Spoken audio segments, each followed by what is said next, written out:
Hey everybody, this is John Raymond coming to you from the workshop, and today we're going to start a two-part video series where we're going to get deeper into bebop scales.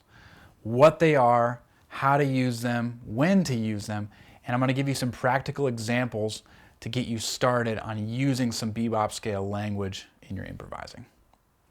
In this first video, we're going to focus exclusively on bebop scales used over dominant chords. But before we even get into that, let's figure out what a bebop scale is and talk about that just for a second.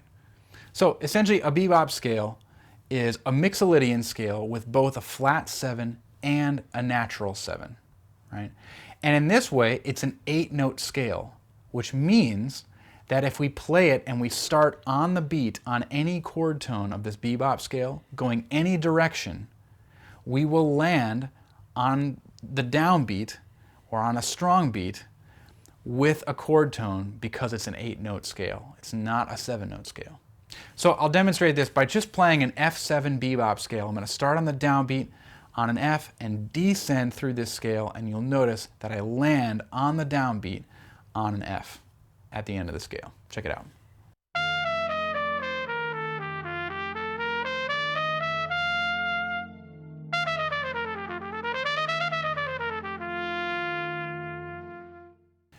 This is one of the strongest sounds that we hear jazz musicians use when they're improvising, right? And it's because we have a primarily diatonic scale with only one chromatic note. And that helps it feel very strong, very solid, very diatonic over this chord. And yet it helps us stay in the changes at all times if we're starting on a strong beat. So I want to give you 3 vocabulary ideas to get you going playing bebop scale language over dominant chords, right? This first idea is essentially an idea that I got from a lesson I took years ago with the great trumpet player Brian Lynch. And I'm pretty sure Brian got this from Phil Woods, if I'm not mistaken. And I know it's been passed around to a lot of jazz musicians over the years. It's essentially a descending bebop scale and then an ascending arpeggio that encloses the next note of the bebop scale and then continuing on downward through that scale. Check it out.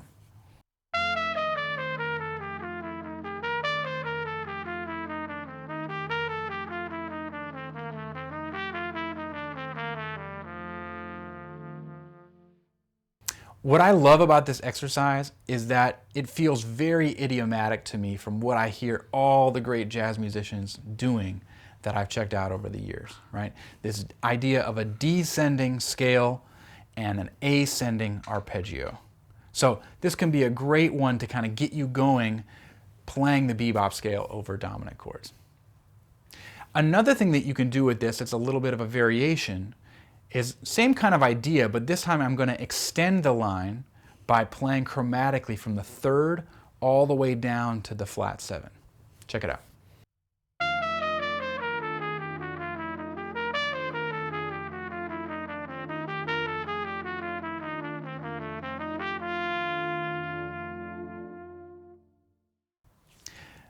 This chromatic descent from the 3rd of the scale all the way to the flat 7, it's a very idiomatic thing that you can get into your playing and use to have some concrete bebop scale vocabulary over dominant chords. Last but not least, let me give you one more idea, and this idea is going to be similar to the first one, where we're going to have a descending scale, ascending arpeggio, but at the end of the line, I'm going to add a little ending that, you know, in our neck of the woods in Bloomington, Indiana, people like to joke about it as David Baker bebop. All right, check it out.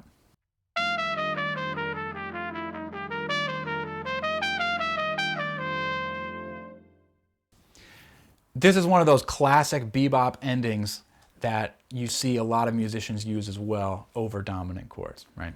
So now that we've got some basic vocabulary ideas to work with, let's talk about ways that we can incorporate them and practice them. First, you can practice any of these lines where you start on the beat, which will, again, line up all the notes so that they're resolving on strong beats in the chord. But what you can also do is practice some different ways to get into these ideas. Maybe you want to start it on an offbeat, like on the and of 4, on the and of 1. And if you do that, as long as you start on a non-chord tone, you're going to keep everything lined up exactly the way that you practiced it. Right? So that can be a great thing to work on yourself as you're playing and trying to figure out some different ways to feel each of these lines. In addition to that, what we also want to be thinking about is how we can incorporate these into the music that we're playing, right? And what's great about these lines is that they don't just work on dominant chords, which they certainly do. They also can work on minor chords, because a minor chord shares the same information, the same notes as that dominant chord if it's in the same key center, right? So again, we're taking F7 as our chord. I can play all of this same information over C minor 7, and it's going to sound great, right? So I'm going to take one of the lines, and I'll show you now. I'm going to do that over C minor 7. Check it out.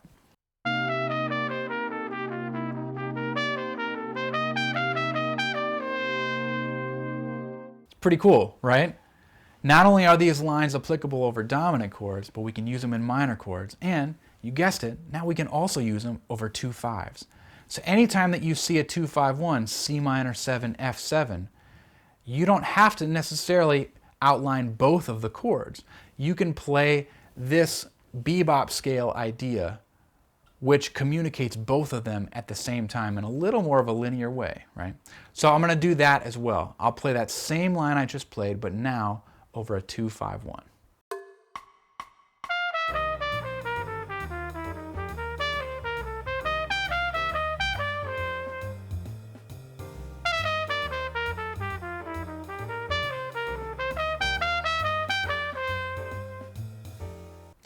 I think it's pretty safe to say that if you can get your bebop scale vocabulary together, you're going to really unlock some more linear ways of playing through chord changes. And you're going to start to sound like some of your heroes, the way that I heard Brian Lynch give this information to me years ago, and all of a sudden I started to sound a lot better too, right?